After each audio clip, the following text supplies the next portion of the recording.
ya karena dulu kuliah bareng di ITS. Baik, apa ya?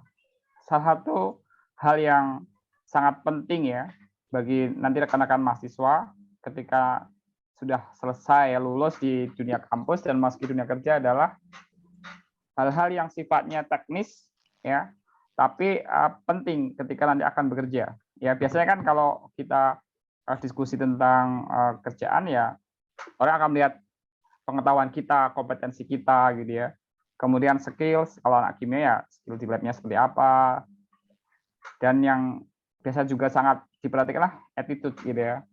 Bagaimana daya tahan kita, perjuangan kita dan seterusnya, etika yang kita miliki gitu ya. Hal-hal yang akan menjadi perhatian ya mungkin oleh orang-orang SDM ya, HRD dan juga tim di perusahaan atau di industri yang kita ingin menjadi pegawainya gitu ya.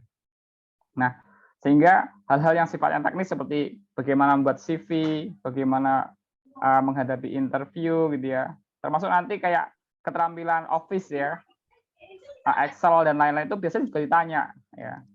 Karena keterampilan-keterampilan yang sangat teknis itu biasanya sangat membantu ya, mengefektifkan ketika kita bekerja. Nah, sehingga saya senang sekali ketika Mbak Ria menyampaikan bahwa akan mengadakan kegiatan pelatihan untuk kepada mahasiswa ya, menyiapkan masuk nanti ketika masuk ke dunia kerja. Jadi sekali lagi terima kasih sudah berinisiatif ya Mbak Ria dan juga dari teman-teman di Politeknik Samarinda jurusan pariwisata untuk mengadakan kegiatan ini. Semoga bermanfaat dan kepada para mahasiswa kita ikuti ya dengan sebaik-baiknya, kita simak dan nanti banyak bertanya karena insya Allah yang menjadi pemateri juga saya baca singkat tadi biodata beliau adalah pernah di HRD gitu ya, jadi insya Allah banyak pengalaman gitu ya, benar-benar biasanya kan HRD ya interview gitu ya, apa sih yang dicari HRD ketika ingin menarik pegawai gitu, sebenarnya apa gitu ya. Nah sehingga kita dapat bocorannya istilahnya ya, nanti ketika menghadapi atau melakukan interview mudah-mudahan sudah punya gambaran yang utuh gitu ya. Baik, jadi saya kira demikian sambutan dari kami. Sekali lagi terima kasih dan semoga kegiatan ini memberikan manfaat sebesar-besarnya kepada kita semua. Assalamualaikum warahmatullahi wabarakatuh. Baik, terima kasih kepada Bapak Wahyu Nugroho SCMSI atas sambutannya. Selanjutnya kita akan melangkah pada kegiatan ketiga, yaitu sambutan dari Bapak Iwayan Lanang Nala, SST Par Empar. Kepada Bapak, waktu dan tempat disilakan. Terima kasih Mbak Septa. Suara saya bisa didengar ya? Baik Pak, sudah terdengar jelas. Ya, karena kemarin ada sedikit masalah. Assalamualaikum warahmatullahi wabarakatuh. Selamat pagi, salam sejahtera untuk kita semua. Yang saya hormati Pak Wahyu Nugroho dari Wakil Dekan Bidang Akademik ya Pak ya, Universitas Palangkaraya. Salam kenal Pak. Salam kenal Pak. Kalau Bapak menyampaikan Pak Ibnu dan Pak Kusianto bukan nama baru lagi bagi saya. Yeah. Beliau kolega sangat lekat dengan kami, beberapa kali kerjasama. Yeah. Dan saya terutama dengan Pak Ibnu Pak. Pak Ibnu karena beliau sedang posisinya sekarang di bidang kerjasama, jadi kita banyak koordinasi terkait dengan bagaimana memperoleh relevansi antara program perguruan tinggi dengan industri dan pemerintah daerah utamanya. Oke, iya. Salam Pak ya. Oke, yang saya hormati Bu Septaria selaku moderator dan Bu Sari juga calon ASN di lingkungan perguruan tinggi kami, terutama di jurusan pariwisata. Pertama-tama saya disampaikan informasi oleh Bu Sari bahwa kegiatan ini merupakan kegiatan kolaborasi antara Politeknik Negeri Samarinda, jurusan pariwisata dengan Universitas Palangkaraya. Ini mudah-mudahan bukan hanya dalam konteks ini saja kita berkolaborasi dari kegiatan-kegiatan lain, mudah-mudahan ini dengan jalan masuk ini bisa menjadi kerjasama kita ke depan terkait dengan tridharma kita sebagai penyelenggara perguruan tinggi. Adapun kegiatan ini pertama-tama dilatar belakangi laporan dari CPNS kami, Pak, yaitu Bu Sari, terkait dengan terkait dengan aktualisasi diri karena kewajiban mereka dalam kegiatan Latsar. Nah, ada beberapa topik yang dicoba diajukan. Salah satunya adalah ini yang kemudian kami sepakati untuk bisa dilakukan karena webinar ini merupakan salah satu dari implementasi dari program aktualisasi diri CPNS yang merupakan kewajiban dari mereka untuk melaksanakannya. Namun demikian, kegiatan ini juga kami berharap tidak hanya menjadi prasyarat saja dalam kegiatan Latsar, namun menjadi kegiatan yang berkelanjutan di institusi kami. Sebagai informasi bahwa tahun lalu juga dilaksanakan kegiatan yang sama namun dengan topik yang berbeda, Pak. Jadi kami encourage teman-teman dosen yang baru ini memiliki satu aktualisasi diri yang kemudian implementatif untuk dilaksanakan secara berkelanjutan. Adapun yang tahun lalu kami informasikan berupa inkubasi kewirausahaan. Nah, kemudian sama seperti tadi, dalam rangka transisi calon lulusan dalam menghadapi dunia kerja, kami memandang penting bahwa kegiatan inkubasi memasuki dunia kerja itu menjadi penting. Dan kami berharap kegiatan ini sekali lagi tidak hanya menjadi program aktualisasi diri, namun menjadi program inkubasi. Kami mencoba membuatkannya dalam suatu melembagakannya, Pak. Kita sebut sebagai Turbin, yaitu Tourism Business Incubator, gitu. Kita sambungkan di situ program kewirausahaan dan persiapan memasuki dunia kerja. Karena kenapa? Karena output kami tentu saja di pendidikan perguruan tinggi vokasi adalah anak-anak siap. Kalau secara teknis testimoni dari industri rata-rata sudah siap. Namun demikian, ada bagian-bagian yang masih perlu dilakukan peningkatan terkait dengan soft skill, baik itu kepemimpinan, kemudian inisiatif, komunikasi, dan lain sebagainya. Itu yang merupakan sesuatu yang kami anggap masih perlu ditingkatkan oleh lulusan kami. Oleh karena itu, kami menyambut dengan sangat baik kegiatan Latsar ini, dan kami berharap ini menjadi suatu kegiatan inkubasi yang bisa dilakukan secara berkelanjutan. Seperti itu. Jadi latar belakangnya begitu, Pak. Kemudian kepada para peserta yang terhormat, mudah-mudahan seperti harapan Pak Wahyu tadi, kegiatan yang kita lakukan pada hari ini bisa memberikan manfaat. Tentunya seperti yang saya sebutkan bahwa nantinya pada saat transisi dari lulusan dari perguruan tinggi memasuki dunia kerja, mudah-mudahan teman-teman peserta menjadi lebih siap nanti ketika menghadapi pertama wawancara kerja, membuat CV, dan lain sebagainya yang dibutuhkan terkait dengan persiapan untuk masuk ke dunia kerja. Saya rasa demikian yang bisa kami sampaikan. Mudah-mudahan sekali lagi kami berharap kegiatan ini membawa manfaat yang besar kepada adik-adik terutama, dan kepada Bu Sari dan Bu Septaria. Mudah-mudahan dalam kegiatan Latsarnya menjadi sesuatu yang berkelanjutan dan sukses. Demikian kami tutup. Wassalamualaikum warahmatullahi wabarakatuh. Selamat pagi. Baik, terima kasih kepada Bapak Iwayan Lanang Nala SST Par Empar atas sambutannya. Baik, saya kira saat ini kita tidak sabar lagi untuk menyaksikan, membahas, mendengarkan tema yang luar biasa dan menarik, yaitu sukses interview kerja bagi fresh graduate. Tantangan kandidat pelamar kerja di era revolusi industri 4.0 sangat kompleks. Oleh karena itu, kandidat pelamar kerja, khususnya fresh graduate, harus beradaptasi dengan kebutuhan tenaga kerja di era 4.0. Selain itu, perguruan tinggi memiliki peran penting dalam mencetak lulusan-lulusan dengan menyediakan pembekalan memasuki dunia kerja. Salah satunya adalah lewat webinar pada hari ini, webinar karir dan peningkatan soft skill dengan tema sukses interview kerja bagi fresh graduate. Nah, salah satu persiapan ataupun tahap seleksi dari seleksi kerja yaitu interview. Nah, ada beberapa peserta mungkin yang sudah pernah mengikuti proses interview dan memiliki pengalaman yang tidak menyenangkan, seperti gagap saat ditanya oleh HRD, ataupun merasa gagal di sesi interview. Nah, kira-kira apa saja persiapan yang perlu kita lakukan sebagai mahasiswa tingkat akhir ataupun fresh graduate untuk lulus dari tahap interview? Maka dari itu akan disampaikan, kita dengarkan bersama pemaparan dari pemateri pada hari ini.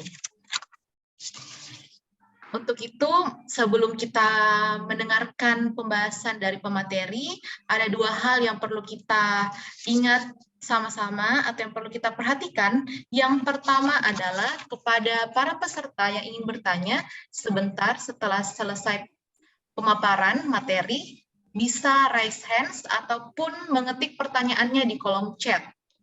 Nah, kemudian disampaikan juga kepada seluruh peserta untuk tetap stay atau memperhatikan selama proses berlangsungnya webinar, karena nanti di akhir akan ada link testimoni sebagai syarat untuk mendapatkan sertifikat.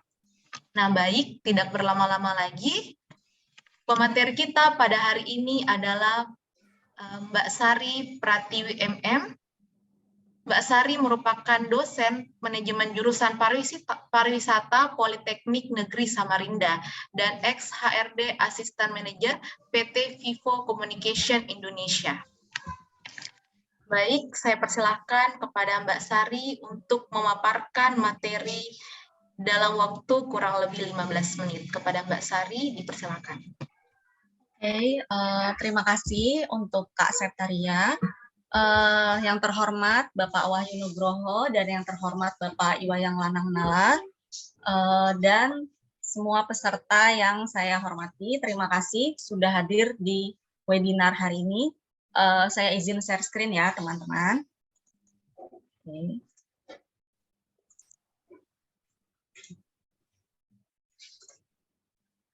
Ya, oke. Kita akan mulai dengan sukses interview kerja bagi fresh graduate. Oke, selamat datang seluruh peserta. Mari kita mulai. Ya, kenal maka tak sayang. Saya akan perkenalkan diri dulu. Saya lulusan dari Universitas Indonesia, S1-nya di Sastra Cina dan S2-nya manajemen.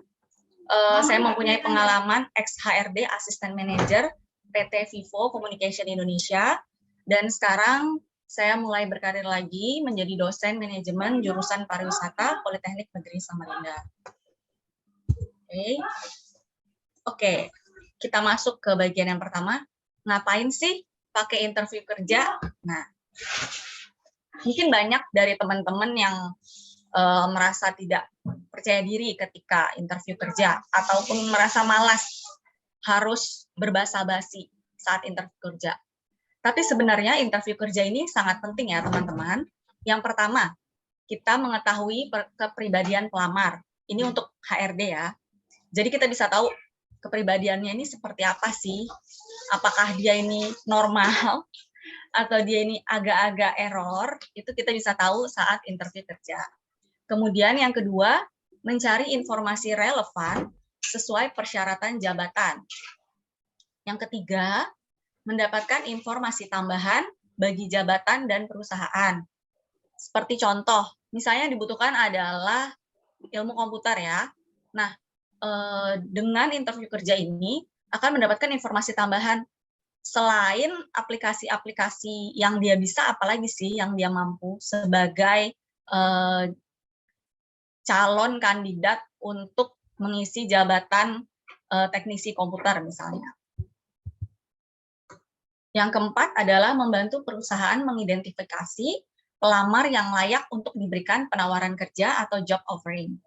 Nah, yang terakhir adalah mengetahui kemampuan khusus. Kemampuan khusus ini misalnya apakah mampu berbahasa asing, kemudian telah mengikuti sertifikasi tertentu seperti K3 misalnya, ataupun sertifikasi lainnya. Nah, tapi ada yang perlu diperhatikan. Jika Anda sedang melakukan interview kerja, stop membanggakan kalau Anda mahir Microsoft Office ya teman-teman.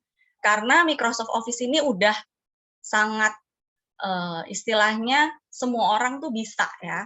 Sekarang tuh semua orang bisa, meskipun mungkin hanya bisa ngetik atau hanya bisa bikin kolom, itu termasuk udah bisa. Jadi Microsoft Office itu jangan dimasukkan lagi sebagai kemampuan khusus Anda, tapi banggakanlah kemampuan khusus Anda, misalnya bahasa asing, atau misalnya Anda les Adobe Photoshop atau Corel Draw semacam itu, ataupun sertifikasi lainnya. Nah, apa sih etika dari interview kerja? Yang pertama adalah jangan datang terlambat. Itu penting banget. Jadi sebelumnya peserta atau calon kandidat yang akan diinterview itu harus survei dulu lokasi di mana dia akan diinterview, lokasi perusahaannya. Jangan sampai datang terlambat, karena itu udah nilai minus ya teman-teman. Kemudian yang kedua adalah mengenakan pakaian yang rapi. Pakaian yang rapi di sini adalah yang standar aja, yang wajar aja. Misalnya baju putih atau bawahan hitam, entah itu celana atau rok. Jangan yang ngejreng-ngejreng itu jangan ya. Jangan yang warna merah, kuning, yang pokoknya bikin sakit mata itu nggak boleh ya. Itu nggak boleh banget, itu pokoknya sangat tidak direkomendasikan. Yang ketiga, bersikap hormat kepada siapapun yang ditemui di tempat kerja nanti. Jadi ketika akan interview kerja pasti melewati security, ketemu dengan cleaning service, ataupun karyawan-karyawan yang sudah lama memang bekerja di suatu perusahaan tersebut. Nah, Anda sebagai calon kandidat tetap harus bersikap hormat kepada siapapun di level apapun. Kemudian yang terakhir etikanya adalah pede tapi tetap sopan ya. Jadi jangan kelihatan gugup-gugup gitu.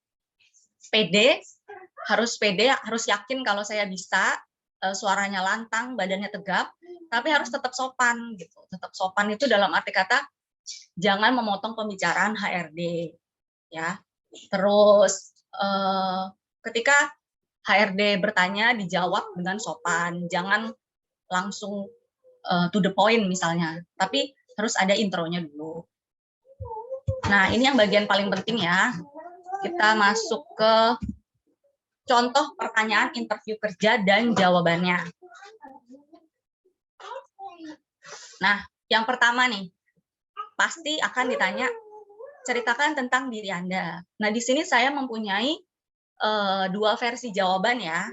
Nanti teman-teman bisa lihat lagi dari PPT saya nanti. Yang pertama, saat ini saya masih bekerja di perusahaan ABC sebagai bla bla bla. Saya sangat tertarik dengan lowongan pekerjaan ini karena linear dengan kualifikasi saya dalam bla bla bla, dengan pengalaman saya sebagai bla bla bla dalam waktu bla bla bla. Saya berharap dapat kesempatan terbaik di sini. Nah, ini contoh jawaban versi 1 jika saat ini masih bekerja di perusahaan yang lain ya. Nah, gimana sih jawaban versi 2 kalau baru lulus? Nah, ini biasanya yang fresh graduate nih perlu banget. Jawabannya bisa seperti ini ya. Saya baru saja lulus, bla bla bla, jurusan bla bla bla. Jadi saya baru saja lulus misalnya tahun 2020, jurusan pariwisata Polnes. Saya mampu bekerja secara individu maupun tim. Saya juga selalu menyesuaikan tantangan dengan tepat waktu, misalnya belajar dari pengalaman saya saat menjadi ini misalnya saat Anda pernah magang atau misalnya saat Anda PKL, nah itu bisa dimasukin tuh.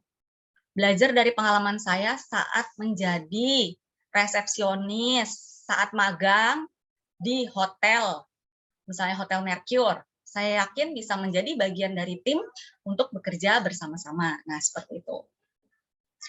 Next. Nah, ini nih pertanyaan juga pasti umum banget. Bagaimana sih Anda bisa tahu lamaran ini? Nah, saya kasih contoh jawabannya seperti ini. Saya sedang aktif mencari kerja, saya mencari sendiri melalui platform LinkedIn, dan posisi inilah yang saya cari. Atau misalnya jika teman-teman itu ketemu lokernya di Instagram, tinggal diganti aja. Kebetulan saya mencari sendiri di platform Instagram, dan posisi inilah yang saya cari. Seperti itu ya. Oke. Kemudian, apa sih kelebihan Anda? Nah, ini. Kalau apa sih kelebihan Anda itu pasti gampang banget ya teman-teman untuk jawabnya, karena semua pasti bisa. Karena kalau ngasih tahu hal-hal yang positif dari kita, pasti kita semangat dong. Misalnya, saya dapat bekerja di bawah tekanan dan mampu mengendalikan emosi. Saya selalu berkomitmen untuk mengerjakan tugas tepat pada waktunya. Oke. Nah, ini nih, yang paling tricky biasanya kalau ditanya, apa sih kelemahan Anda? Nah, jawabannya bisa begini. Saya selalu terburu-buru dalam bekerja, maka dari itu, saya siap belajar untuk tetap tenang dan memberikan perhatian lebih di setiap pekerjaan saya saat ini. Nah, ada rumusnya tidak teman-teman ya, saya akan kasih tahu. Kalau misalnya ada HR department di perusahaan yang Anda lamar bertanya tentang apa kelemahan Anda, rumusnya adalah sangat sederhana sekali. Kalimat negatif ditambah kalimat positif. Jadi jangan Anda hanya bilang, saya pelupa, saya suka lupa, saya suka terburu-buru dalam bekerja, tapi enggak diimbangi dengan kalimat positifnya, itu malah akan jadi minus ya, itu nggak boleh banget. Jangan sampai seperti itu ya teman-teman. Jadi kalau ditanya apa kelemahan Anda, rumus menjawabnya adalah kalimat negatif ditambah kalimat positif. Seperti contoh di bawah ini, saya bikin, saya pelupa, jadi saya selalu mencatat di notes HP. Atau saya pelupa, jadi saya selalu mencatat di buku diary saya. Gitu. Macam-macam bisa Anda kombinasikan dengan kalimat-kalimat positif lainnya. Yang pasti kalau ditanya kelemahan, meskipun Anda menunjukkan kekurangan Anda, tapi Anda bangun lagi kepercayaan HRD dengan positifnya Anda itu. Jadi bagaimana cara menanggulangi ini? Kalau pelupa, menanggulanginya gimana? Next. Nah, mengapa sih perusahaan harus memilih Anda? Nah, bisa kita lihat ya contoh jawabannya ini. Saya memiliki pengalaman, misalnya yang tadi ya, saya memiliki pengalaman menjadi resepsionis di Hotel Mercure. Saya juga pernah menjadi, misalnya pernah jadi bendahara, waktu acara-acara komunitas pemuda, misalnya dimasukin aja. Pokoknya kalau kalian ikut komunitas-komunitas di luar kampus ataupun di dalam kampus, itu disebutkan aja. Saya juga pernah menjadi misalnya bendahara di komunitas pemuda ini. Saya juga memiliki pencapaian misalnya mendapat beasiswa dari gubernur, misalnya gubernur Kalimantan Timur ya misalnya.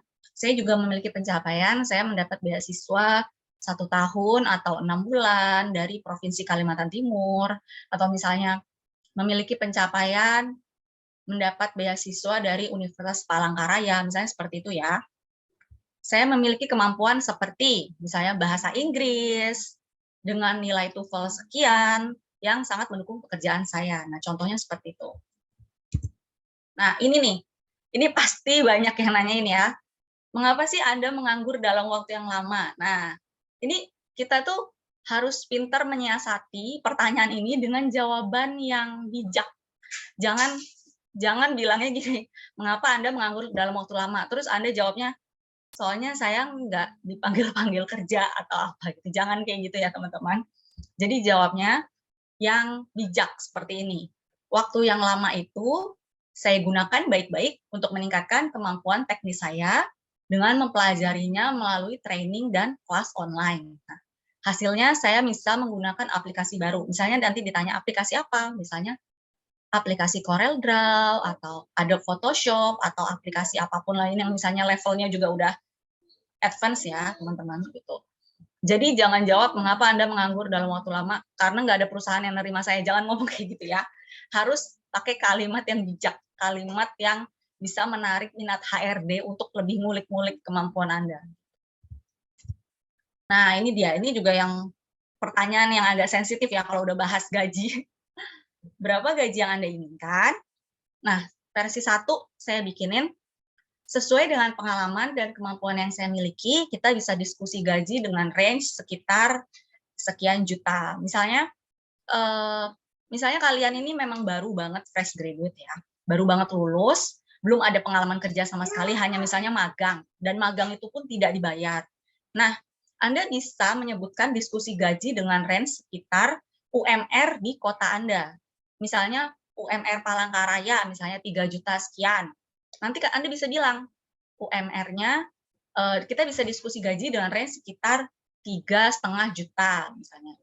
Ataupun kalau di Samarinda, misalnya UMR-nya 32, misalnya, kita bisa diskusi gaji dengan range sekitar 3,2 juta. Nah, seperti itu.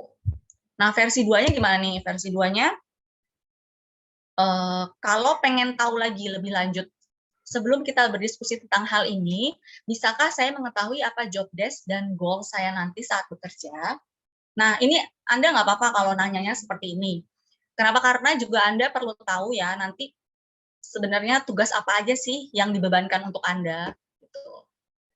Job desk apa sih sebenarnya, dan goals apa nanti yang harus Anda lakukan saat Anda diterima di perusahaan tersebut. Gitu.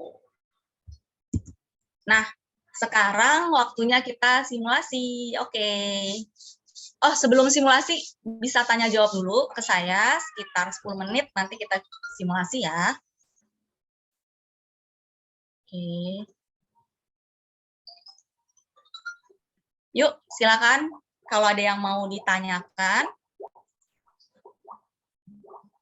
Ya, baik, kepada seluruh peserta yang ingin bertanya bisa menekan tombol raise hands ataukah bisa dibacakan atau ditulis di kolom chat. Nanti saya bacakan.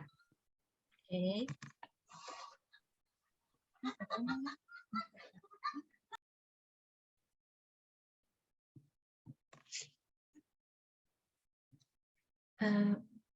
Baik, Pak Iwayan Lanang Nala, Pak. Terima kasih, Pak, atas kehadirannya.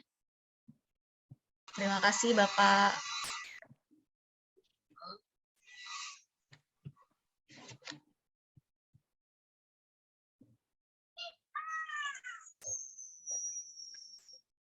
Ya, ada yang bertanya, Mbak, di kolom chat. Ini mana? Ya. Misalnya, ya, saya bacakan ya, Mbak ya. Oke, Misalnya silakan. kita interviewnya online, kita harus seperti apa, Bu? Oke. Interview online itu sama saja dengan interview offline pada dasarnya, basicnya ya. Anda tetap harus juga berpakaian rapi yang pertama. Dan jangan terlambat juga masuk ke ruangan Zoom-nya ya. Misalnya jam 10, kalau bisa 5 menit sebelumnya Anda sudah join ke Zoom-nya itu. Nanti tergantung dengan host-nya akan nge-approve jam berapa, yang pasti tapi Anda sudah masuk, udah join duluan ke Zoom-nya. Kemudian yang kedua juga harus berpakaian yang rapi, tetap harus berpakaian rapi, meskipun mungkin bawahannya nggak kelihatan ya, karena kan biasanya cuma kelihatan atasnya aja, ya udah yang atasnya tetap rapi. Misalnya pakai kemeja, entah warna-warna putih atau hitam, tapi pokoknya jangan yang mencolok gitu. Kemudian tetap harus sopan, menyapa dulu HRD-nya, misalnya terima kasih atas kesempatannya, yang terhormat Bapak siapa atau Ibu siapa HRD-nya, dan kemudian nanti proses interviewnya sama saja seperti di offline, pertanyaan-pertanyaannya tuh sama saja. Dan itu bisa kelihatan dari gestur Anda. Kalau di online itu kan kita bisa lihat ya, dari ini video matanya, misalnya matanya tuh bingung jawabnya kan kelihatan ya, HRD tuh bisa tahu kalau kita gini-gini, saya bingung jawabnya. Nah itu HRD tahu. Jadi tetap usahakan fokus. Untuk Kak Tarson, usahakan tetap fokus meskipun online. Meskipun misalnya Anda bingung jawabnya apa, tetap fokus matanya ke layar, jangan sampai kayak nyari-nyari contekan atau apa gitu, dan jawab aja sebisanya gimana gitu. Yang pasti kalau interview itu harus jujur ya, jangan dilebih-lebihkan gitu, itu nggak boleh banget ya. Oke. Baik, terima kasih Mbak Apakah Sari. sudah cukup jelas bagi Kak Tarson?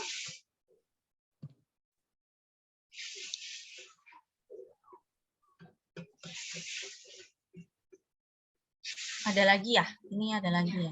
Ada lagi Mbak. Bagaimana Mas Tarson? Apakah sudah cukup jelas atau Cukup, sudah katanya cukup. cukup. Ya. Baik, kita lanjut ke pertanyaan yang kedua dari Ahmad. Mohon izin Bu Sari mau bertanya lebih lanjut mengenai kondisi jenjang waktu menganggur. Bagaimana misalnya jika kita sempat menganggur itu karena penyakit atau recovery kesehatan? Apakah bijak jika kita sampaikan pada calon perusahaan atau bagaimana? Oke, kalau misalnya menganggurnya karena recovery dari penyakit ya, penyembuhan dari penyakit misalnya setelah operasi khusus buntu, harus recovery misalnya selama 2 bulan atau 6 bulan. Nggak masalah. Nanti Anda bisa jelaskan saja ke HRD-nya kalau saya saat ini sedang recovery kesehatan, namun selama proses recovery ini saya juga banyak membaca buku, misalnya membaca buku tentang karir atau apa, itu Anda kasih tahu aja. Membaca buku tentang misalnya buku karir, buku tentang ilmu Anda misalnya nih. Contohnya saya sastra Cina ya. Saya baca buku-buku tentang misalnya sejarah Cina atau tentang budaya-budaya Cina sambil saya mengikuti kursus-kursus online. Nah, itu bisa disebutkan, nggak masalah. Jadi nggak apa-apa kalau kalian mau nyampein ke HRD atau calon perusahaan kalau kalian menganggurnya karena recovery penyakit, itu nggak apa-apa, tapi harus ditambahkan dengan misalnya Anda membaca buku gitu, Anda mengikuti les online seperti itu, Anda mengikuti sertifikasi online, itu nggak masalah gitu ya. Jadi kita bisa tahu, HRD juga bisa tahu bahwa meskipun Anda sedang recovery, Anda tetap berusaha untuk membentuk kepribadian yang lebih baik untuk bekerja gitu. Berusaha tetap cari ilmu. Gimana Kak Ahmad, apakah sudah jelas? Ya, bagaimana? Ya, katanya sudah cukup jelas. Bu Sari. Siap. Ya, berarti Mbak Sari harus harus menyediakan jawaban yang lebih produktif gitu Mbak ya? Iya, kegiatan jadi yang produktif. Kegiatan produktif di kala recovery penyakit gitu. Ya, baik. Bu, kita ada yang bertanya katanya Mbak Sari dari Anita. Izin bertanya Bu, perkenalkan saya Anita dari alumni UPIN Alauddin Makassar. Wow, jauh juga ya. Iya, jauh ya. Saya dari tempat saya Mbak. Iya, oke, mantap Kak. Saya sudah beberapa kali mengikuti interview dan pernah sampai tahap interview user. Nah, ada pertanyaannya Mbak di bawah. Maaf, bagaimana cara menarik perhatian HRD untuk bisa memilih saya sebagai fresh graduate jika ada kandidat lain yang punya pengalaman lebih atau yang memiliki pengalaman. Oke. Ini pertanyaan yang sangat bagus ya, karena memang tentunya banyak ya fresh graduate pasti bersaing juga sama yang pengalaman. Nah, di sini HRD itu ngelihat dari komitmen kalian gitu. Jadi kalian itu meskipun kandidat lain udah berpengalaman, sudah pernah kerja dengan jabatan yang sama di perusahaan sebelumnya, dan kalian sama sekali belum misalnya, cuman pernah magang doang misalnya ya, itu kalian tunjukin nih, meskipun saya masih baru lulus atau fresh graduate dan belum pernah punya pengalaman bekerja, namun saya sudah pernah magang di kantor sekian, kantor apa gitu, selama misalnya 6 bulan. Saat saya magang, saya tepat waktu, apa gitu. Pokoknya dijelasin detailnya gimana saat kalian magang gitu. Nah, misalnya nih ya, misalnya belum pernah magang sama sekali, misalnya anak kupu-kupu ya, kuliah pulang, nggak ada magang-magang sama sekali, kalian bisa kasih tunjuk ke HRD itu kemampuan khusus Anda. Seperti yang tadi saya kasih tahu, tujuan interview itu kan untuk mencari tahu kemampuan khusus Anda. Apakah misalnya Anda bisa berbahasa Inggris dengan lancar, yang dimana kandidat yang sudah berpengalaman itu bahasa Inggrisnya AIUEO gitu ya, maksudnya gagap-gagap, tapi Anda bisa lancar. Atau misalnya Anda pernah kursus Adobe Photoshop, Corel Draw, ataupun misalnya Anda punya pernah belajar bahasa-bahasa lain di luar Inggris ya, misalnya kayak bahasa Mandarin atau bahasa Jerman, itu bisa Anda tunjukkan. Nanti misalnya HRD pasti akan mengulik lebih lanjut lagi, misalnya coba dong tolong praktek berbicara perkenalan diri dengan menggunakan bahasa Mandarin misalnya, atau bahasa Perancis misalnya gitu. Itu pasti HRD tetap akan ngulik. Jadi untuk fresh graduate, jangan putus asa kalau kandidat kalian itu misalnya udah punya pengalaman di kantor lain. Kalian tunjukin waktu magang itu kalian dapat kemampuan apa aja, atau kalian punya kemampuan khusus apa aja, terlebih bahasa ya. Karena sekarang kantor-kantor itu perlu banget orang yang bisa berbahasa asing dengan lancar, terutama Inggris juga ya. Karena meskipun kita udah belajar bahasa Inggris dari SD misalnya, tapi tetap aja kan pas diajak ngobrol itu AIWO gitu, gagap-gagap gitu ya, Kak Ria. Nah, jadi perusahaan itu pasti nyari yang bahasa Inggrisnya lancar. Dan belum tentu kandidat yang udah punya pengalaman itu punya kemampuan khusus itu. Jadi kalian harus pede aja sebagai fresh graduate, kalau kalian punya kemampuan itu tunjukin ke HRD. Gitu. Ya, bagaimana? Gimana Kak Anita?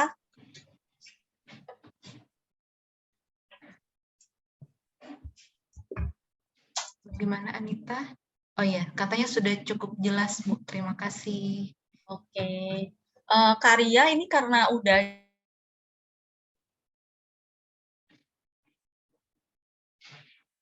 ke sesi pertanyaan gimana kira-kira? Saya kira karena banyak yang bertanya, mungkin bisa diberikan waktu 5 menit lagi Mbak untuk menjawab pertanyaan. Oke. Mungkin 5 menit lagi ya. Ya. Setelah itu kita mulai simulasi. Ya, baik. Nah, terus ada pertanyaan nih Mbak dari Lutfiah dari Prodi Fisika UPR. Apakah mahasiswa yang mengikuti organisasi di kampus itu sangat penting atau diutamakan bagi perusahaan? Oke, iya penting, jujur penting. Kalau kalian saat mahasiswa itu gabung organisasi atau ikut magang dimanapun misalnya ya, itu tuh jadi nilai plus buat kamu, Lutfia gitu. Karena HRD tuh pasti akan nyari orang yang, oh dia pernah magang nih, oh dia aktif organisasi nih, misalnya jadi apa? Jadi ketua BEM atau jadi sekretaris BEM. Wah, bagus nih, dia berarti sudah terbiasa untuk berkomunikasi dengan orang lain. Udah biasa istilahnya bekerja di bawah tekanan. Karena kalau ikut organisasi juga harus fokus di kuliah kan, gitu. Nah, jadi kalau mahasiswa mengikuti organisasi itu penting banget dan itu bisa jadi nilai plus buat kamu ketika interview kerja. Gitu. Bagaimana Lutfia? Ya baik, kita lanjut ya. Ke pertanyaan selanjutnya, jika HRD-nya bertanya, bagaimana caramu mengatasi pekerjaan yang menumpuk sehingga membuatmu stres? Oke. Nah, Anda jawabnya ini aja, langsung to the point. Saya, misalnya ya, menumpuknya itu 1 hari ya, gitu. Agar stres saya tidak berkepanjangan, biasanya saya mengistirahatkan badan dan otak saya dulu sekitar setengah jam misalnya, dengan cara misalnya berolahraga atau misalnya menonton Netflix. Sekarang kan anak-anak muda sukanya nonton Netflix kan, atau misalnya dengerin Spotify. Itu nggak apa-apa, kalian sampaikan aja misalnya HRD nanya gitu. Jadi biar HRD itu tahu, oh berarti meskipun anak ini dikasih deadline yang banyak, meskipun bisa stres, tapi dia punya cara untuk mengurangi kesetresannya gitu. Berarti dia bisa berpikir kritis, bisa berpikir kreatif gitu, nggak terpuruk dengan pekerjaan. Gitu. Itu sih Kak Ade. Ya baik, melanjutkan lagi pertanyaannya Mbak, karena kita terbatas waktu. Ada dari Junita, pertanyaannya seperti ini. Apa harapan Anda 5 tahun ke depannya? Kira-kira cara tepat untuk menjawab pertanyaan itu bagaimana ya, Bu?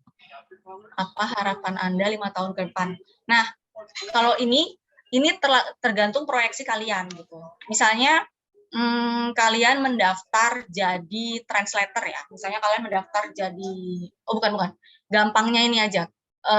Kalian daftar jadi manajemen trainee misalnya. kalian daftar dari manajemen trainee di Nestle, misalnya Nestle Indonesia ya, perusahaan Nestle. Misalnya ditanya, apa sih cita-cita kamu di masa depan? Kalian ini aja, keluarkan apa yang kira-kira rencana kalian 5 tahun lagi. Misalnya 5 tahun lagi saya ingin melanjutkan studi S2 dengan beasiswa ke universitas di luar negeri, misalnya Universitas Harvard misalnya. Ini nggak apa-apa, ini contoh aja kan. Misalnya saya berkeinginan untuk melanjutkan S2 di Harvard dengan beasiswa dari LPDP. Nah, nanti kan dikulik lagi sama HRD-nya. Gimana cara kamu biar bisa dapat beasiswa LPDP itu? Terus apakah dengan kamu S2 akan bisa membantu untuk karir kamu di sini? Nanti kamu bisa jelaskan. Jika saya nanti bisa mendapatkan beasiswa S2 dengan jurusan ini, saya yakin setelah lulus saya akan dapat berpartisipasi dengan lebih baik di kantor ini, gitu, misalnya, dengan kemampuan saya yang saya peroleh dari kuliah di luar negeri, misalnya gitu. Bisa dijawab seperti itu ya. Ya, baik. Selanjutnya tadi pertanyaan dari Ade Damara, Junita ya. Selanjutnya pertanyaan dari Ria Sapitri. Jika izin Bu, saya ingin bertanya, kalau baru lulus kuliah dan melamar pekerjaan, tetapi ditanyakan berapa lama pengalaman kerja itu, bagaimana ya Bu untuk kita menjawab dan untuk meyakinkan HRD-nya? Oke, ini pertanyaannya sama kayak yang tadi ya, yang fresh graduate itu. Jawabannya tetap sama. Jujur aja, misalnya saya ini baru saja lulus, saya belum pernah punya pengalaman pekerjaan, tapi saya pernah magang di sini. Saya pernah ikut organisasi selama di kampus, menjabat sebagai ketua BEM atau sekretaris BEM atau apapun. Kalian jujur aja. Jadi terus tunjukin kalian tuh bisa punya kemampuan apa. Misalnya bahasa Inggris, langsung aja kalian bisa boleh izin saya menggunakan bahasa Inggris, nah itu nggak apa-apa, nggak masalah. Pasti HRD juga kayak, oh iya boleh silakan, ayo. Karena HRD pasti juga mencari bibit-bibit unggul ya yang bisa menunjukkan kemampuan-kemampuan khususnya seperti itu. Ya, baik. Pertanyaan 3 lagi Mbak, pertanyaannya dari Amanda. Jika kamu sudah diterima bekerja di sini dan ternyata pekerjaan ini tidak sesuai ekspektasimu, apa yang akan kamu lakukan? Bagaimana kira-kira menjawab pertanyaan HRD yang seperti ini? Terima kasih. Oke, tidak sesuai ekspektasi ya. Yang pasti ini tuh tergantung dari pribadi masing-masing ya.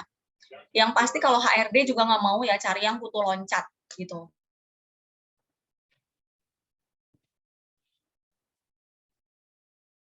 Ya udah kalian misalnya kalian bisa tanya ke rekan-rekan yang sudah lama bekerja di situ, gimana sih cara meningkatkan motivasi bekerja, karena kan nggak mungkin orang kerja di kantor itu semangat terus ya, pasti ada di saat-saat dia terpuruk atau down gitu kan, merasa ih kok kerjaannya banyak banget, atau oh kok kerjaannya kayak gini sih, nggak sesuai yang saya inginkan. Nah, tapi Anda nggak boleh langsung nyerah, Anda bisa belajar dari rekan-rekan yang sudah sebelumnya bekerja lama di situ gitu. Terus Anda juga bisa misalnya googling di internet, gimana sih cara biar saya lebih bisa ngerjain ini gitu misalnya. Bisa kayak gitu. Jadi harus sharing-sharing juga ya sama rekan kerja dan tetap berusaha cari tahu gitu. Cari tahu jabatan kalian atau tugas kalian itu gimana sih cara pemecahannya, bisa lewat Google juga. Biasanya Google kan pasti banyak jawaban nih. Misalnya untuk meningkatkan sertifikasi di perhotelan misalnya. Nanti kalian harus belajar ini biar lebih ngerti. Nah, seperti itu. Ya, baik. Terima kasih Mbak Sari. Pertanyaannya berhubungan dengan tadi mengenai penyakit yang sempat diangkat oleh Saudara Ahmad. Bagaimana Ya, jika udah kita, ya. Kalau gitu udah ya berarti ya. Ini mungkin kita bisa lanjut ke simulasi aja Kak, karena waktunya nggak banyak. Soalnya kalau di sini kan Wita ya. Takutnya orang udah mau sholat Jumat. Ya, baik Mbak. Kita lanjut ke kegiatan selanjutnya. Oke. Dipersilakan. Oke teman-teman, ini pertanyaannya yang belum saya jawab, saya hold dulu. Sekarang kita coba simulasi ya. Kita simulasi pekerjaan. Kira-kira siapa nih yang mau uji coba? Bisa langsung. Untuk persiapan nih, kira-kira kalian mungkin minggu depan atau bulan depan dipanggil interview kerja, bisa coba simulasi dulu sama saya. Ayo, kira-kira siapa yang mau? Bisa angkat tangan? Bisa raise hand? Atau langsung nyalain mic-nya? Oke, Tarson. Oke, Tarson silakan. Kak Ria, mungkin Tarson bisa di-unmute. Oh iya, Oke. udah. Oke. Silakan Oke, Tarson. Tarson. Mana Tarsonnya? Oh ya, ya. Oke. Tarson, kita mulai ya simulasinya. Oke, misalnya Tarson duluan yang datang ke ruangan saya nih, ke ruangan HRD. Kira-kira pertama kali ngomongnya apa nih? Oke Bu, terima kasih Bu. Kalau untuk pertama, misal kelurahan berarti saya pertama ngetok pintu dulu. Terus Oke. kalau udah diperbolehkan, saya masuk. Kemudian sudah masuk, saya nggak langsung duduk, tapi minta boleh duduk atau apa. Terus Iya, kalau benar. silakan baru duduk. Oke, nah sekarang posisi anggap aja Tarson udah duduk ya. Saya langsung opening nih ya. Oke, selamat pagi kandidat. Bisa perkenalkan diri Anda dengan jelas? Oke, baik. Terima kasih. Perkenalkan, saya Tarson. Saya merupakan lulusan dari Politeknik Pertanian Negeri Samarinda tahun 2022 dan saya jurusannya adalah perkebunan. Dan semenjak kuliah saya juga aktif dalam beberapa organisasi yaitu BEM dan HIMA dan himpunan mahasiswa. Kemudian selama berkuliah saya juga menjalani magang, yaitu magang industri perkebunan kelapa sawit selama 8 bulan di dalam di perkebunan kelapa sawit. Mungkin sekian. Oke. Saya ingin bertanya tentang organisasi Anda ya, Tarson. Ketika Anda menjadi anggota apa tadi? BEM ya? Iya, apa saja job desk Anda? Baik, untuk di BEM saya di bagian untuk Kementerian Luar atau hubungan dengan antar kampus. Artinya berkomunikasi dengan kampus-kampus lain untuk menjalankan kegiatan bersama sosial ataupun lainnya. Itu adalah job desk saya. Oke. Nah, kenapa sih Anda memilih melamar di perusahaan ini, Tarson? Oh ya Bu, kenapa saya melamar dan saat ini melihat dari loker yang ada sesuai dengan pendidikan saya saat ini yaitu perkebunan, dan saya juga ingin melanjutkan karir di bidang tersebut yaitu di manajemen train asisten, dan saya rasa perusahaan ini bisa menjadi tempat saya untuk bisa melanjutkan karir pekerjaan saya. Oke. Pertanyaan selanjutnya ya, kira-kira apa sih kelemahan dan kelebihan Anda?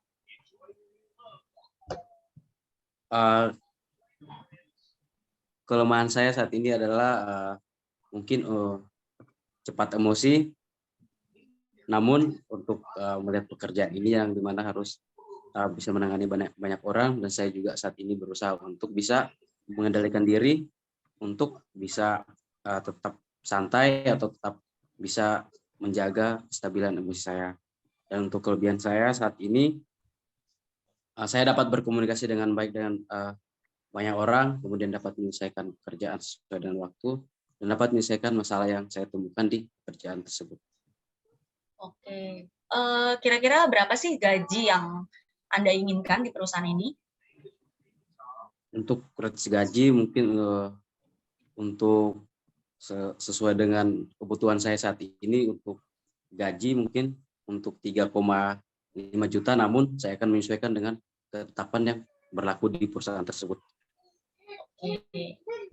Saya ingin tahu nih terakhir ya, pertanyaan terakhir. Apa sih motivasi Anda selama hidup? Apa motivasi Anda selama hidup?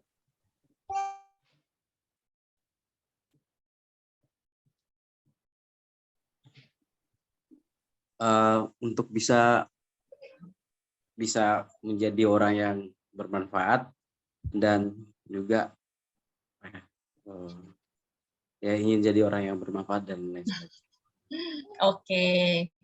Oke, thank you Tarson. Oke, ini sebelumnya jangan ini dulu ya, jangan close videonya dulu. Saya mau revisi dulu beberapa setelah simulasi tadi. Oke, teman-teman juga bisa dengerin ya tadi ya ketika Tarson simulasi dengan saya. Yang pertama tadi menjawab kelemahan. Bilangnya kan tadi saya emosi tapi saya berusaha mempertahankan emosi saya. Nah, itu tuh jawabannya agak tricky ya Tarson. Jangan pakai jawaban kayak gitu. Itu nanti bisa membuat HRD itu akan ngulik-ngulik Anda lagi lebih lanjut. Ini karena tadi kan waktu terbatas ya, jadi saya cuman secara ini aja ya, secara formal aja. Tapi saya ingin kasih tahu, kalau kelemahan jangan bilang seperti itu.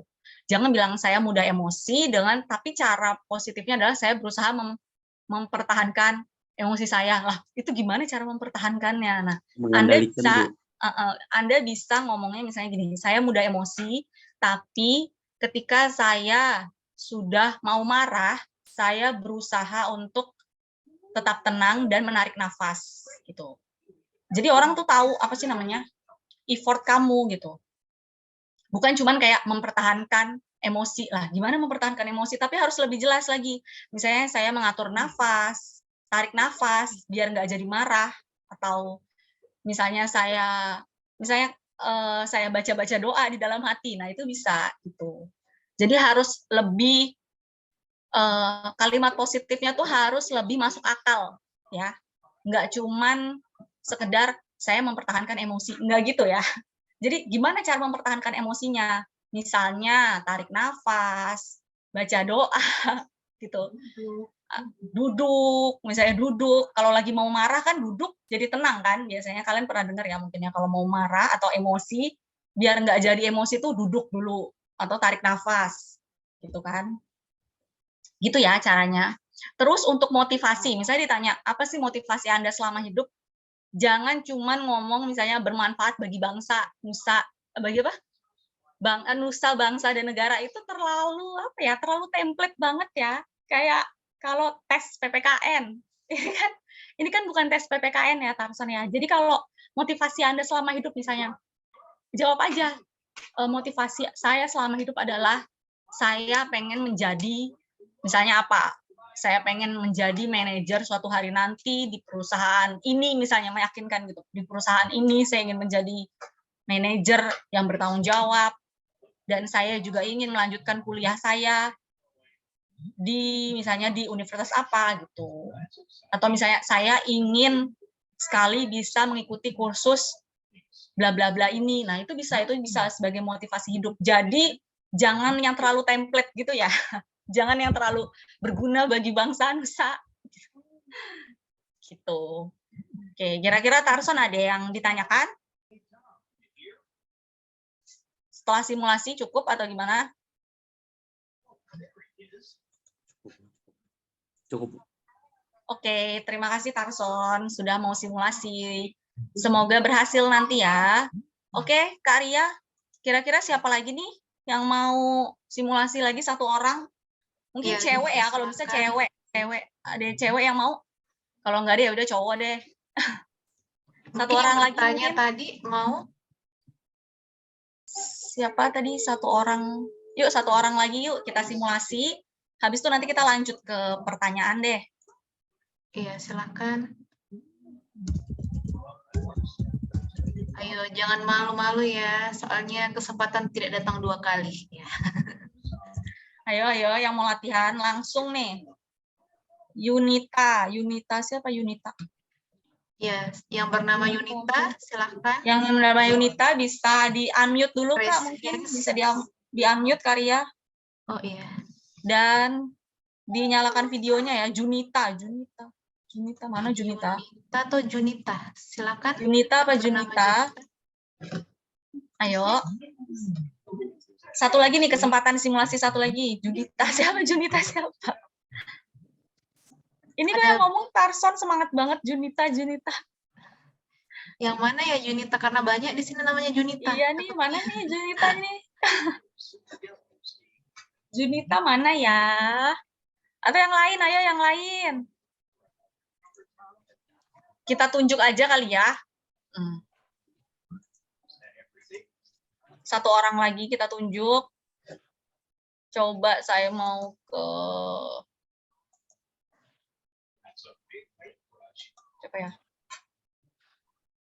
siapa ya? Oh, Oh, kira-kira. mungkin Junita ini tadi ya, Mbak ya. Junita yang awal-awal share lagu ke kita. Atau Junita siapa ini? Oke, saya pilih aja Alivia Rianti. Coba Alivia Rianti. Mana nih orangnya? Alivia Rianti. Halo, Alivia Rianti. Mana nih? Alivia Rianti mungkin bisa di-unmute, Kak. Kak Arya, Yang mana Alivia Rianti. Bisa raise hands dulu? Alivia bisa raise hand. Wah, ini Alivianya kemana nih? Iya, soalnya ini Mbak, terlalu banyak sampai Oke, next coba ke Alivia. Muhammad Arifin, Universitas Palangkaraya. Coba Muhammad Arifin, Universitas Palangkaraya. Mungkin bisa di skip Mbak yang itu. Oh, oke. Iya. Siapa ya? Febriani Simbiring.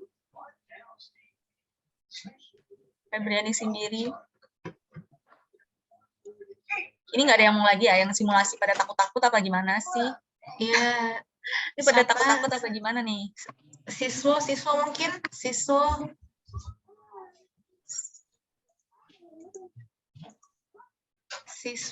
atau siapa? Yuni. Silahkan. Atau kita lanjut aja kali ya ke pertanyaan dulu ya. Kita bahas pertanyaan yang tadi aja kali ya, Kak. Yang tadi belum. Yang mana ya nih kira-kira? Yang Ria Safit. Ini di sini Mbak yang pertanyaan dari siapa nih? Pertanyaan dari siapa nih? Ada pertanyaan dari Mardi Mbak. Oke. Mana nih? Oh, penyakit ya? Iya, tapi sepertinya dia berbeda konteksnya. Oh, oke. Ada perbedaan. Bagaimana jika kita memiliki penyakit yang memerlukan kita untuk kontrol tiap bulannya? Karena saya sempat mendengar bahwa beberapa perusahaan kurang senang jika ada karyawannya yang memiliki penyakit yang memerlukan mereka untuk izin tiap bulannya. Terima kasih, Bu. Oke, gini. Oke, izin kontrol tiap bulan itu kan berarti kan paling cuma sehari ya. Paling memakan waktu biasanya seharian. Nggak mungkin sampai misalnya kontrol seminggu full gitu. Kalau misalnya perusahaannya bagus ya, maksudnya perusahaan bagus itu perusahaannya memang memikirkan kepentingan dari karyawan, pasti mereka nggak masalah, teman-teman. Kalau kalian memang dari awal sudah memberitahu, saya punya kemampuan seperti ini, namun saya ada penyakit yang harus kontrol setiap bulan. Gitu. Nah, apakah kira-kira perusahaan ini tidak bermasalah jika saya kontrol tiap bulan? Nah, itu nanti tergantung gitu. Semakin kredibel perusahaannya, dia pasti akan memikirkan kesejahteraan perusahaannya juga, kesejahteraan karyawannya juga. Jadi dia pasti nggak masalah kalau karyawannya misalnya tiap bulan izin misalnya cuci darah kali ya, misalnya yang biasanya kontrol sebulan cuci darah di hari Senin misalnya, Senin bulan Agustus tanggal sekian. Nah, itu harus dibicarain dari awal-awal interview ya, tetap harus dikasih tahu. Jadi nanti tergantung jawaban HRD-nya. Kalau misalnya saya sebagai HRD di perusahaan itu, saya akan melihat dulu kemampuan apa sih yang Anda bisa gitu. Meskipun Anda misalnya harus kontrol cuci darah tiap bulan, tapi Anda punya kemampuan khusus apa sih yang nggak dimilikin oleh kandidat lain? Nah, itu yang saya lihat gitu. Nanti itu bisa dipertimbangkan. Jadi yang pertama tergantung sekredibel apa perusahaannya ya. Yang kedua, kemampuan khusus apa yang kalian punya, meskipun istilahnya kalian itu lagi dalam masa sakit atau recovery atau harus kontrol cuci darah dan segala macam, tapi kalian tuh punya kemampuan apa sih yang nggak dimilikin oleh orang lain, gitu, yang nggak dimilikin oleh kandidat lain, seperti itu. Jadi tetap ya balik lagi ke harus banget memaksimalkan kemampuan kalian, harus banget bisa menjual diri kalian istilahnya. Kalian tuh bisa bahasa Inggris misalnya atau bahasa asing lainnya. Bisa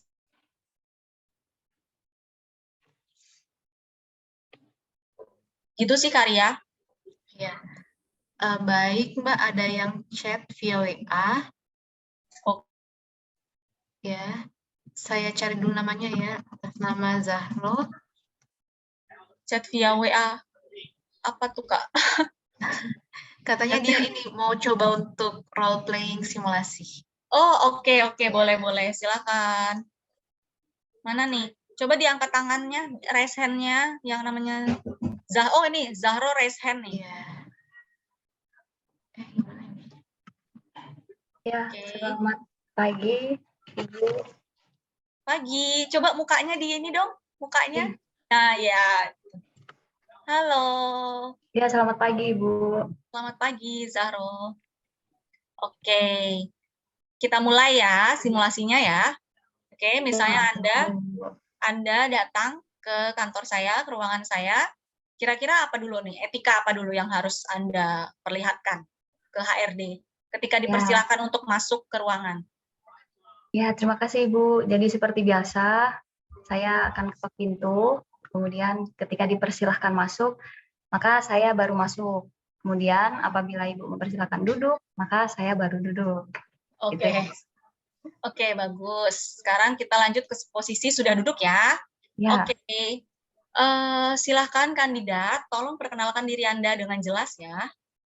Ya, terima kasih, Ibu. Perkenalkan, nama saya Zahrotul Nafisah, biasa dipanggil Zahro. Saya adalah lulusan dari Universitas Palangkaraya. Saat ini saya adalah fresh graduate yang pernah magang di PT BT ABC di kota DKI Jakarta, di DKI Jakarta. Oke, boleh ceritakan tentang pengalaman saat magang di kantor ABC? Oke, kebetulan saya pernah magang di kantor ABC sebagai pembantu di staff quality control. Jadi di situ saya melakukan banyak pengukuran terkait kualitas yang sudah distandarisasi di perusahaan tersebut. Saat itu saya bekerja bersama dengan Ibu A sebagai kepala quality control di perusahaan tersebut. Akan tetapi pada saat itu saya masih belum begitu mengerti bagaimana cara kerja di perusahaan. Tapi dengan bantuan Ibu A, saya bisa belajar tentang seluk-beluk menjadi seorang quality control di perusahaan. Terima kasih. Oke. Nah, saya ingin tanya nih, bagaimana sih cara Anda mengatasi kesulitan ketika magang di kantor ABC sebagai quality control?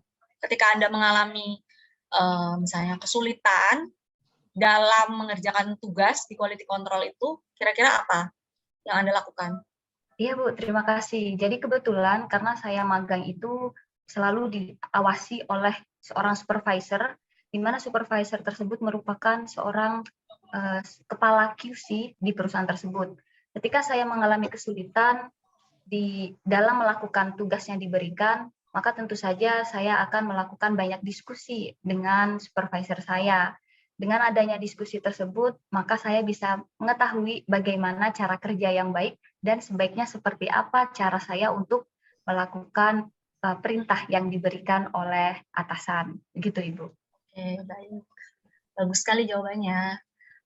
Saya ingin tanya, bagaimana Anda bisa mengetahui lamaran ini ya? Ya, kebetulan Ibu, saya sering main LinkedIn ya, Bu ya. Karena memang sebagai fresh graduate, saya tidak mau terlalu lama untuk menganggur. Jadi, saya mencoba untuk lebih aktif di sosial media LinkedIn. Kemudian, secara tidak sengaja, teman saya membagikan lowongan yang ada di perusahaan Ibu. Dan kebetulan juga ternyata kualifikasinya sangat cocok dengan diri saya. Begitu, Ibu. Oke. Nah, bisa diceritakan apa sih kelebihan dan kelemahan Anda? Oke, kelebihan saya adalah seseorang yang mudah untuk bekerja sama. Ya, di samping dengan bekerja sama, saya bisa untuk menutupi kekurangan diri saya sendiri, saya juga bisa belajar banyak dari orang lain. Itu kelebihan saya ya Bu ya. Untuk kekurangannya, akan tetapi saya dalam melakukan kerjasama terkadang susah menangkap apa yang dimaksud oleh teman sejawat saya. Jadi seringkali terjadi kesalahpahaman karena adanya perkataan yang mungkin kurang jelas. Untuk mengatasi itu, saya biasanya terus melakukan koordinasi dan konfirmasi terkait tugas atau pekerjaan yang dibebankan kepada kami. Begitu, Ibu. Oke. Mengapa sih perusahaan ini harus memilih Anda? Ya, begini Bu, walaupun saya adalah fresh graduate, tapi di kampus dulu saya sudah beberapa kali menjabat sebagai di posisi penting di himpunan, sehingga saya mempunyai kemampuan yang cukup untuk memberikan suatu kontribusi pada perusahaan ibu. Di samping itu, pengalaman saya magang sebagai staf quality control sepertinya linear dengan posisi yang saya lamar sekarang, sehingga saya berharap nantinya saya bisa lebih bisa mengembangkan diri saya untuk menjadi staf di perusahaan ibu. Begitu, Ibu. Oke. Berapa sih kira-kira gaji yang Anda inginkan jika diterima di perusahaan ini?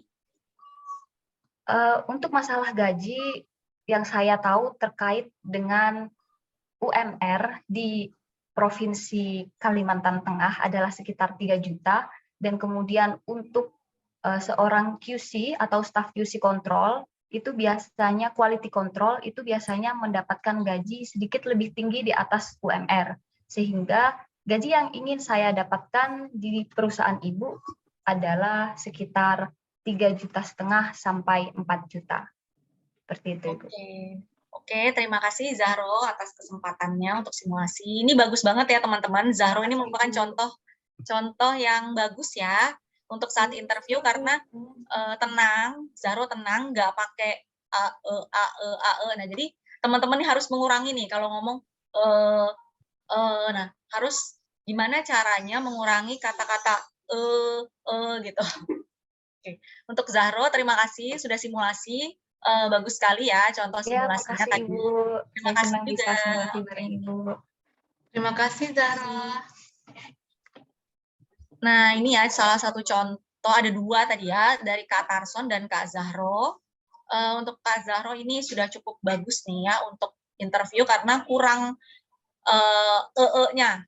Jadi nggak pakai jadi teman-teman harus belajar gimana sih cara supaya mengurangi kegrogian. Mungkin itu kan salah satu dari bagian kegrogian ya, kalau anu gitu.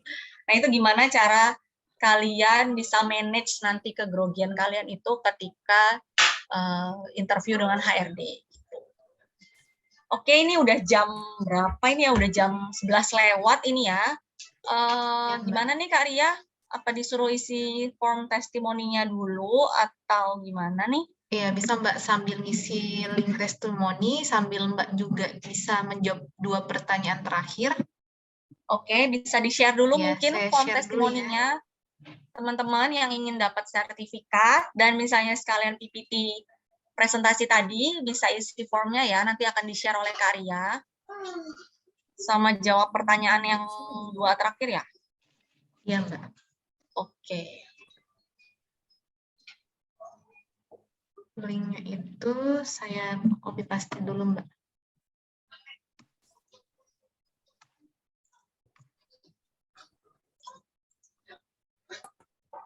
Ya, sudah. Sambil kita menunggu buat peserta mengisi link testimoni, ada 2 pertanyaan terakhir, Mbak, yang perlu dijawab. Pertanyaan pertama itu dari Winarni dari Polnes, Mbak. Iya. Sari, di situ tertulis umur maksimal 25 tahun. Bulan Agustus nanti umur saya 26 tahun. Bisakah saya apply lowongan kerja itu? Oke, umurnya 20 maksimal 25, sekarang berarti masih 25, sekian ya. 25,11 bulan. Oke, nggak masalah. Kalau saya jadi HRD-nya saya nggak masalah. Kalian bisa apply lowongan kerja itu tetap karena belum 26 kan, masih 25,11 bulan, itu nggak apa-apa, bisa dicoba. Tuh. Kadang ya, kalau buat informasi aja nih teman-teman, kadang memang HRD itu mempersyaratkan umur, misalnya umur maksimal 25, umur maksimal 27 itu biar gapnya nggak terlalu jauh, misalnya jadi nggak yang umur 35 apply, atau yang umur 40 apply, karena biasanya mereka pengen yang fresh gitu loh, maksudnya yang bibit-bibit unggul baru gitu ya, yang baru-baru lulus, yang misalnya baru-baru apply kerja di satu kantor, terus pengen pindah ke kantor lain, nah biasanya gitu, makanya dikasih maksimal 25 tahun, maksimal 27 tahun, biar yang daftar tuh nggak terlalu jauh, nggak yang 35, 40 gitu. Jadi kalau kalian masih selisihnya cuman sebulan, 2 bulan, berapa itu nggak masalah, daftar aja, nggak masalah. Ya. Jadi intinya daftar aja Mbak ya. Daftar aja. Yang penting umurnya jangan yang jauh-jauh ya, jangan yang 35, jangan yang 40, jangan yang 45. Ya, baik. Pertanyaan kedua dari siapa ini? Astrid atau siapa ya? Oh, Astri Widya dari UPR. Izin bertanya, Bu, bagaimana misalnya menganggur lama selama 2 tahun karena ada usaha? Bagaimana menjawabnya, Bu? Usaha itu maksudnya bisnis ya? Ya, bagaimana Astri Widya? Maksudnya bisnis sendiri gitu ya, bisnis online shop gitu kah? Atau apa? Ya, mungkin Bu. Mungkin ya, kalau usaha. Nah, misalnya usahanya itu bisnis sendiri atau online shop. Nah, itu bisa Anda tetap sebutin aja. Saya menganggur lama karena saya berbisnis. Saya mencoba belajar berbisnis dengan sebentar, maaf. Ada ini dulu. Ada distraksi, maaf. Jadi sampai mana ya? Oh iya. Bisnis ya, misalnya bisnis 2 tahun, terus jadi menganggur lama. Ditanya sama HRD-nya kenapa menganggur lama? Anda jawab saja jujur. Saya belajar berbisnis sendiri, online shop selama 2 tahun. Nah, terus pasti HRD-nya akan ngulik-ngulik lagi. Kalau udah bisnis, terus ngapain daftar kerja? Kan udah laku, udah banyak duit. Nah, Anda ceritakan. Misalnya, contoh ya, 1. Iya, benar. Saya memang sudah belajar berbisnis selama 2 tahun. Tapi setelah saya cross-check atau setelah saya telaah dari bisnis saya ternyata tetap lebih cocok misalnya bekerja kantoran. Terus pasti HRD-nya akan mengulik lagi kan. Misalnya Anda sudah diterima di sini, terus nanti Anda tiba-tiba pengen bisnis lagi. Terus berarti Anda nggak konsisten dong dengan perkataan Anda. Nah, kamu bisa jawab, kamu harus bisa meyakinkan, jawabnya tuh meyakinkan ke HRD-nya kalau enggak Pak, saya tetap akan bekerja di sini. Meskipun nanti saya akan melanjutkan bisnis lagi, saya tetap bekerja di sini gitu. Jadi saya tetap mengasah kemampuan bisnis saya sambil saya bekerja di sini. Kemudian nanti pasti ada pertanyaan selanjutnya nih. Nanti Anda nggak fokus dong kerja. Kalau disuruh kerja, ngerjain tugas, pasti nanti alasannya bisnis. Terus Anda gimana jawabnya? Nah, Anda harus bisa membagi prioritas. Karena saya sudah diterima bekerja di kantor ini, saya akan membagi prioritas hari Senin sampai Jumat, saya fokus bekerja untuk di kantor, kemudian weekend baru saya fokus untuk bisnis saya. Nah, contohnya seperti itu ya teman-teman, bisa teman-teman ngomongnya kayak gitu. Jadi, pasti kalau kalian itu bisnis, terus apply kerja, itu pasti HRD bakal ngulik-ngulik terus. Nah, gimana cara kalian itu meyakinkan HRD-nya gitu, supaya HRD itu yakin memilih kalian. Gitu sih, Kak. Ya. Baik. Sekedar informasi buat seluruh peserta yang menanyakan alamat emailnya dimasukkan kemana, bisa dimasukkan di kolom nomor handphone. Jadi di situ bisa nomor handphone dan sekaligus alamat email bagi peserta. Oke. Bagaimana jika ada yang ingin bertanya, silahkan. Oh ya Mbak, menanggapi tentang interview kerja, saya sedikit bercerita. saya pernah mengikuti beberapa interview kerja yang diadakan oleh beberapa BUMN. Oke. Kebetulan waktu itu BUMN-nya mengadakan seleksi khusus untuk area Sulawesi, Maluku, Papua, dan sekitarnya, wilayah Indonesia Timur. Nah, kebanyakan itu Mbak yang dipertanyakan ketika kita memiliki background pendidikan, apalagi saya kimia, namun melamar pekerjaannya di all major atau semua jurusan, di mana rata-rata kandidatnya ataupun perusahaannya itu bergerak di bidang keuangan misalnya, ataukah di bidang-bidang lain yang tidak berhubungan dengan background pendidikan saya. Kira-kira bagaimana ya bisa meyakinkan rekrutmen bahwa saya bisa, Mbak? Oke, sebelumnya sudah dijelaskan oleh Karya ya tadi kalau perusahaannya minta all major. Oke, kalau perusahaan minta all major berarti dia nggak masalah kandidat dari background apapun mendaftar di situ, karena memang berarti perusahaan tersebut butuh bibit-bibit baru, bibit-bibit yang bisa diajak bekerja sama. Mungkin penyebabnya biasanya kalau perusahaan itu bikin lowongan all major, mereka sudah kehabisan bibit-bibit unggul, ya bibit-bibit unggul misalnya yang baru lulus kuliah atau pokoknya masih muda di bawah 35 tahun lah, itu mereka kekurangan. Jadi kebanyakan yang udah istilahnya usia-usia udah mau pensiun gitu ya. Jadi mereka sangat butuh orang-orang yang dari all major. Nah, itu nggak masalah. Jadi kalau all major itu sama kayak manajemen trainee. Jurusan apa aja boleh daftar. Nah, itu nggak masalah gitu. Kalian tetap harus pede meskipun dari jurusan kimia, tapi kandidat yang lain banyaknya ekonomi, akuntansi. Kalian tetap tunjukin kemampuan kalian. Misalnya karena Anda dari prodi kimia, Anda juga ngitungnya cepat, bisa ngitung cepat, bisa ngitung kali-kalian, tambah-tambahan atau apa gitu di luar kepala ya, maksudnya udah nggak pakai kalkulator lagi itu udah cepat. Itu salah satu kelebihan kalian. Kemudian kelebihan kedua, kalian juga bisa bahasa asing, bahasa Inggris, Jerman, Prancis, Jepang, sebutin aja semua bahasa-bahasa yang pernah kalian pelajari. Nah, itu nggak masalah. Jadi kalau all major atau manajemen training justru itu lebih enak ya teman-teman. Kalau kalian apply itu tuh peluangnya lebih besar untuk keterima. Karena dia memang membuka untuk semua lowongan, untuk semua jurusan. Mereka nggak akan membeda-bedakan. Nah, tapi di sini siapa yang lulus itu nanti ditentukan oleh kemampuan kalian dalam interview, kemampuan menjual diri kalian. Gitu. Gitu Karya, kira-kira. Iya. Baik, ada juga pertanyaan Mbak yang mewakili juga. Biasanya orang ketika kerja ada istilah seperti ini. Katanya perusahaan atau BUMN tertentu itu lebih melirik fresh graduate dari S1 dibandingkan yang sementara lanjut studi atau S2 karena persoalan gaji. Kira-kira menurut Mbak Sari gimana? Oke, di sini tergantung dulu posisinya apa ya, Kak. Kalau misalnya posisinya untuk yang basic-basic banget gitu ya, misalnya seperti account eksekutif ya, posisi-posisi yang namanya account eksekutif, terus apalagi ya,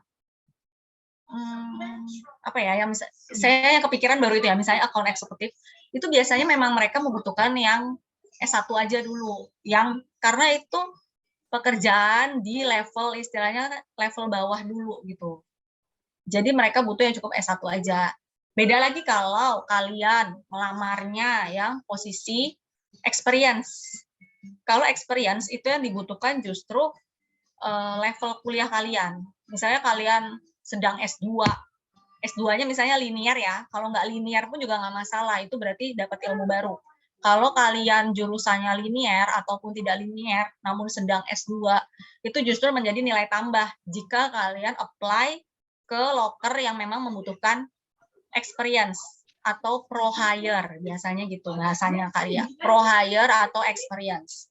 Tapi kalau memang membutuhkan yang newbie, yang basic, fresh graduate, itu cukup S1 dulu mereka memang nyarinya, karena mereka memang tidak bisa membayar lebih banyak daripada yang harusnya level S2. Kemungkinan mereka bisa bayarnya cuman UMR, misalnya UMR provinsi ya, misalnya anggap saja 3,5 juta. Mereka hanya bisa membayar itu. Karena kalau S2 mereka pasti mintanya nanti di atas 3,5, udah angka 5, angka 7. Nah, jadi sebaiknya kalau yang sedang S2 daftarnya di pro hire atau yang experience. Kalau memang masih S1 dan baru lulus, silakan mendaftar di yang basic gitu. Itu Karya. Oke, terima kasih banyak Mbak Sari. Oke, kira-kira ini udah 11.25 ya. Ini mungkin yang di bagian Wita udah mau siap-siap sholat Jumat. Ya, Ini apa udah pada ngisi semua ya formulirnya? ya bagaimana buat teman-teman semua apakah sudah mengisi formulir yang dibagikan? Iya. Kalau nggak ngisi nanti nggak dapat sertifikat ya. Ini biasanya pada ngejar-ngejar sertifikat kan. Nanti Bagaimana, bisa juga kita kirimkan PPT-nya ya untuk bahan pembelajaran bagi teman-teman biar nanti ketika mau interview udah ada bahan untuk persiapan, udah nggak tegang-tegang lagi gitu. Bagaimana Mbak, kita tunggu 4 menit lagi mengisinya atau? Iya, boleh. Ya. Oke, kita tunggu dulu. Sambil menunggu, sambil saya bertanya-tanya Mbak, ya enggak apa-apa ya Mbak? Oh iya, boleh. Iya, boleh Kak, Ataukah silakan. ada yang ingin bertanya, silahkan. Diberikan kesempatan buat para peserta yang ingin bertanya. Oke, untuk 4 menit terakhir nih. Oh, Tarson lagi. Oh, ya, Oke, Tarson. Ya, silakan. Tarson mantep banget ini. Pasti lagi semangat cari kerja ya, Tarson ya. Mungkin bisa di mute, bisa di unmute Karya. Yes. Oke, halo Bu. Oke, Untuk Tarson. wawancara kan mungkin ada beberapa tahap gitu ya Bu ya. Yang kayak dari interview terus sampai yang interview psikotes, terus user, terus yang Iya. gitu ya Bu ya. Iya, Nah, benar. Itu berapa persen sih Bu yang kalau kita di psikotes itu? Karena menurut beberapa kan bertanya-tanya terhadap senior-senior atau teman-teman yang sudah dulu bekerja, katanya itu salah satu hal yang penting itu di psikotes gitu Bu. Itu Iya, seperti benar. apa Bu untuk di psikotesnya itu Bu? Oke, untuk psikotes kebetulan ya Karya, kita nanti minggu depan akan ada webinar juga khusus psikotes dan simulasi psikotes. Jadi minggu depan bisa gabung lagi. Tapi untuk gambaran aja ya nih, untuk gambaran secara general kepada teman-teman, psikotes itu memang penting banget. Kenapa? Karena dari psikotes, orang yang bergerak di bagian psikologi, terutama atau psikolog, itu bisa tahu dia ini punya kelainan mental nggak? Dia ini normal nggak cara berpikirnya? Gitu. Apakah dia itu ada kelainan mental, misalnya dia itu gampang stres atau apa gitu ya? Itu kelihatan dari psikotes itu gitu. Makanya memang selain wawancara, psikotes itu sangat mempengaruhi. Kalau wawancaranya bagus tapi psikotesnya nilainya jelek banget, itu berarti emotion EQ itu apa ya? Emotion quotient itu rendah kan. Nah, sedangkan perusahaan itu menginginkan yang IQ dan EQ-nya itu sejajar, kurang lebih, nggak yang jauh banget gitu loh, nggak yang jauh banget gap-nya gitu. Kalau misalnya wawancara tinggi banget ya, misalnya nilainya 90, bagus banget ngomongnya nih. Tapi dia tuh ternyata ada kecenderungan misalnya suka nyopet misalnya, kan bisa kelihatan ya dari psikotes itu nanti. Ternyata dia suka nyopet, suka apa sih? Kok agak-agak psycho gitu, serem banget dong. Nanti mereka gimana di kantornya itu, gimana coba berkomunikasi dengan rekan kerjanya gimana, ngerjain kerjaannya juga pasti nggak beres, karena mereka EQ-nya itu sangat rendah, seperti itu. Jadi psikotes itu emang efek banget, Tarso. Bukan ngefek, maksudnya sangat penting sekali, itu termasuk bagian penting. Jadi semua tahap rekrutmen itu memang penting. Dan yang paling menentukan adalah psikotes. Misalnya nih, pas wawancara, biasa-biasa aja nilainya, 75 lah. Tapi ternyata dia tuh, emotion quotient-nya tuh bagus. Dia ketika di psikotes itu, dia bisa mengontrol emosi dengan baik, dia sangat sabar, ternyata dia itu juga bijak, gitu ya. Itu justru HRD mencari orang-orang atau kandidat-kandidat yang seperti itu. Gitu. Gimana, Tarson? Oke, Bu, siap. Oke, jangan lupa ya, minggu depan ada lagi webinarnya, webinar terakhir kita untuk yang sesi webinar karir ini tentang psikotes dan simulasi psikotes.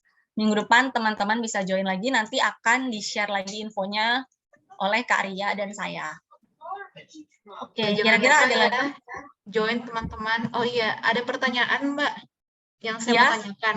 Kira-kira kalau misalnya ditanya kelebihan dan kekurangan, apakah kita bisa ngatur karakter kita Mbak depan HRD? Kalau misalnya karakter kita seperti ini, tapi kita bilangnya lain Mbak, apakah bisa disetting gitu? Karena saya pernah ini dapat teman sesama pejuang salah satu daftar di BUMN. Oke. Terus mereka itu 2 kali ngikut BUMN tersebut. Di kesempatan pertama, dia memperlihatkan diri sebagai orang yang antusias, yang happy, bla bla bla. Ketika saya ketemu dia di kesempatan yang kedua, karena saya baru ngikut di kesempatan kedua, dia memperlihatkan seolah-olah dirinya itu jadi orang yang pembawaannya tenang, yang lebih ke introvert gitu Mbak. Yang saya rasa, ih kok ini orang beda ya? Gitu. Oke. Gimana Mbak kira-kira menurut Mbak? Oke, gini ya. Untuk interview seperti itu, seperti yang tadi saya bilang udah ke Tarson, interview kan kita cuma ngeliat dari luar aja, kita cuma ngeliat cara dia ngomong, how to speak, how they speak kan, how they speak to us. Nah, untuk lebih menekankan lagi gimana sih nih orang karakternya, itu dilihatnya dari psikotes itu. Jadi meskipun istilahnya karya ini orang itu speak ya, speak berubah karakter, itu nanti bisa kelihatan di psikotes. Psikotes itu nggak akan bohong gitu. Psikotes itu bisa kelihatan banget. Jadi cara menjawabnya menurut saya tolong jujur ya, sebagai ex HRD dan juga berapa kali interview orang, tolong jujur gitu. Kejujuran itu yang penting gitu. Tolong jujur aja jawabnya. Misalnya kalau antusias ya udah antusias aja, nggak usah sok-sok introvert atau apa gitu, nggak usah. Kalau introvert ya udah introvert aja, nggak usah sok-sok ceria atau apa gitu. Karena nanti ketika psikotes itu akan ketahuan semuanya karakter asli kalian itu dari psikotes gitu.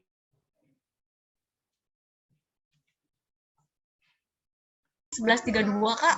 Oh iya, baik. Ya, mungkin udah Baik. Kita akhiri kali ya.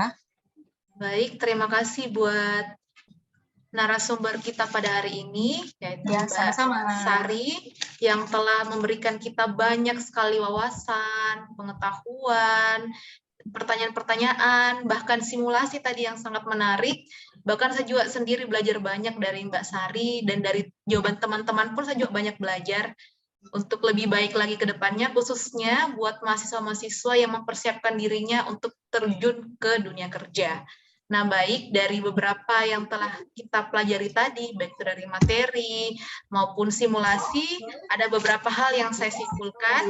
Yang pertama, untuk bisa lolos interview itu, kita harus mengenali diri kita terlebih dahulu. Jadi versi terbaik diri kita, bukan versi terbaik orang lain, tahu kekurangan dan kelebihan kita. Karena itu yang paling menentukan ke depannya. Dan itu yang dilihat oleh HRD ataupun tes-tes interview lainnya.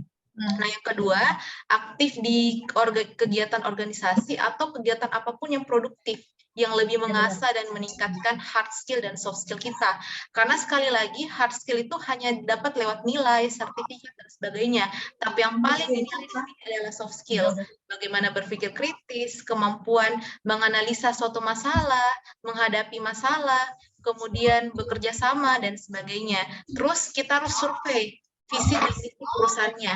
Jadi kita harus memberikan yang terbaik dengan cara survei dan mencocokkan sih, tapi memantaskan diri kita, mempersiapkan diri kita agar sesuai dengan apa yang diinginkan oleh rekrutmen atau tim seleksi rekrutmen. Nah, yang paling pertama juga adalah minta doa restu orang tua, menyerahkan semuanya kepada Tuhan, karena sekali lagi namanya pekerjaan, ada istilahnya orang, pekerjaan itu seperti membeli jodoh. Jadi kita nggak tahu apa yang benar, apa yang salah dari kita merasa kita sudah sangat-sangat memenuhi kualifikasi yang diberikan dibandingkan dengan peserta atau pesaing kita, tapi ternyata pada di tahap terakhir yang terpilih adalah teman kita. Jadi kembali lagi ini rezeki dari Tuhan juga. Bagaimana Mbak? Ya benar, udah sangat baik banget disimpulkan oleh Kak Ria. Terima kasih banyak. Terima kasih banyak teman-teman atas waktunya. Terima kasih juga Kak Ria atas kolaborasi kita webinar kali ini. Tunggu webinar selanjutnya minggu depan ya teman-teman, tentang psikotes pasti akan lebih menarik lagi dan seru lagi. Ya. Baik, Oke, terima kasih banyak. mohon izin untuk ini Mbak, untuk dokumentasi. Oh ya, foto bersama Ya, mungkin foto teman-teman bersama bisa bisa untuk menyalakan kameranya. videonya atau kameranya, foto bersama dulu sebentar aja.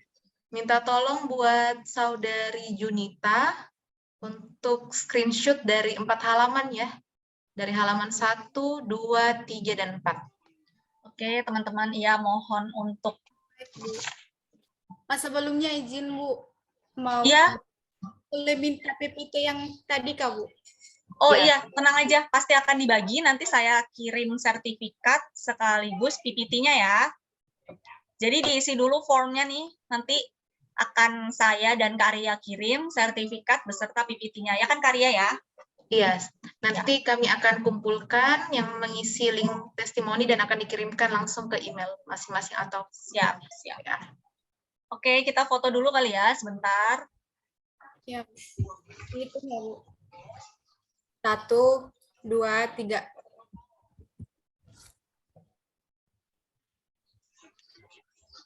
Untuk selanjutnya 1, 2, 3.